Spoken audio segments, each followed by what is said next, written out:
Shaq, obviously Saturday was just so crazy, a lot of pandemonium. Um, what were the emotions just following that win and leading into Sunday? How did you guys celebrate? How did you kind of take that all in with your family?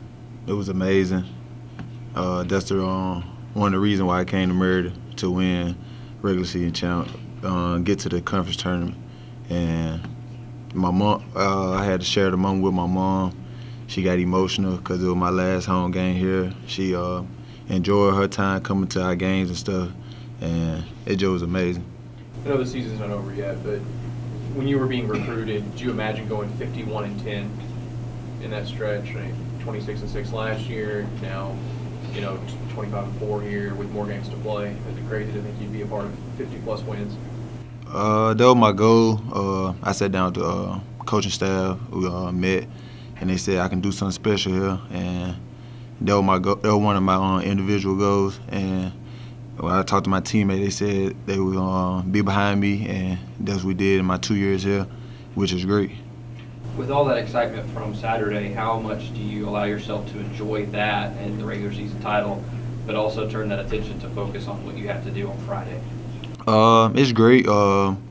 We enjoyed that time after the game with each other, and now we got to get ready for the tournament. Like we've been saying the whole season, next most important thing, and that's what we doing this week, getting ready going into the conference tournament. How much can you use last year as a benefit to you, the fact that the double bye last year, double bye this year, and that it's going to be a couple games before you have to watch and sit out, you don't know who you're going to play. How much can you kind of rely on what you went through last year to help this year? I think the guy that was on the team last year, it's going to start with us, helping the new guys, and I'm just watching the game, just this weekend practice, I say, just getting ready, no matter who we'll play, just working on ourselves more than anything. Was Saturday's second half the best second half you've played this season, just from an offensive and defensive standpoint? I'd say it was. Yeah, it was. I was more aggressive on defensive end and offensive end. I seen that was going triangling two on Giant Tevin, and it opened lanes up for me, and I took advantage of it. How important has this 9-game stretch been for you guys to clinch that 2 seed in the double bye going into this weekend? We met with co-match, and we all came to the conclusion where we in tournament mode, and we knew if we wanted to get that double bye, we were gonna have to win out, and that's what we did, and we're gonna carry that same mindset over into the tournament. Did the tournament mode begin after the loss to Jacksonville State on the road? Did it begin hours after that? It started right after we met in the locker room. We sat down, we talked, and everybody bought in, and it turned out great for us. What is the biggest thing that you think this team needs to work on before you have to play again on Friday? I'd say taking care of the ball more and rebounding. We're still struggling a little bit in those spots, and that's why we got this whole week to prepare for it, and we will get the job done. The last 2 games that you guys have played, you've had guys that typically haven't really done a whole lot this year that have really contributed, with Gilmore, having a career game on Saturday, and then Javion really contributing, and against Moorhead, and then also competing as well. When you've seen guys like that come off the bench and help you, how big is that? It just make our job easier, I say.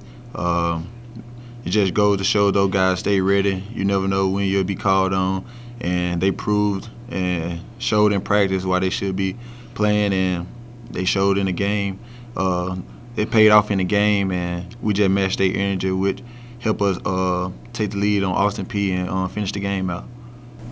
Now that you're in a tournament mode, I mean, you win, you advance, you lose, you're done. Does that need more motivation to get ready for the game? That's enough motivation right there. You know you need that win to advance to the next day, and that's our focus right now.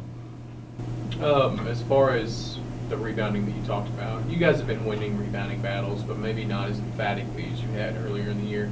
To what do you guys attest that to? Is it just the leak-out defense on 3-point shots, or what do you think is causing a lot of those critical issues in big moments?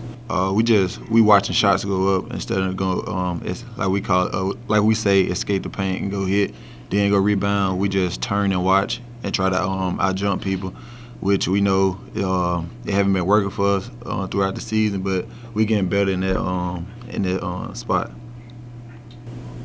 Dave told us earlier today that Ja's been named one of the top 5 point guards in the country for the Cousy Award. I know you're his teammate, but you also know those other 4 guys are really good too. If you had to make a pitch, why should Ja Morant win Bob Cousy Award of the Year? He breaking records. Work hard. I watch him work out every day. He earned it, and he just deserved it. He just worked so hard for it. So why not him? Are you surprised? 300 assists? That's a lot of assists. 200 would have been really good this year. 300 is obviously 100 better. I mean, is it crazy to think that is it crazy to think that? Is it crazy? I know it's just mathematically. Is it just crazy? It's 100 more. Is it crazy to think that he's put up that many more assists? Yeah, it is. But we knew we had to finish on plays for him to get to 300. So it was crazy. Yeah, it was. Of course, that means 300 field goals that you guys have made. Yeah. Because of it. So tell the guys what you were surprised with in the locker room before the game when you watched the video that Harkey put together. Just tell the guys what happened there. Which one? The video with your brother. With your brother. Oh yeah, that surprised me. I got a little emotional because he never got to see me play while here at Murray, so it touched me a little bit, but it meant a lot. That's why I went out there really and played hard, because the message I received from him. Well, he's not been able to watch you play because he's been so busy winning with New Mexico State. I know you guys have been able to keep in touch, and you saw each other last year at the NCAA tournament. How do you make that reunion maybe potentially mathematically happen again? We got to win, and just win and hope we end up in the same spot again.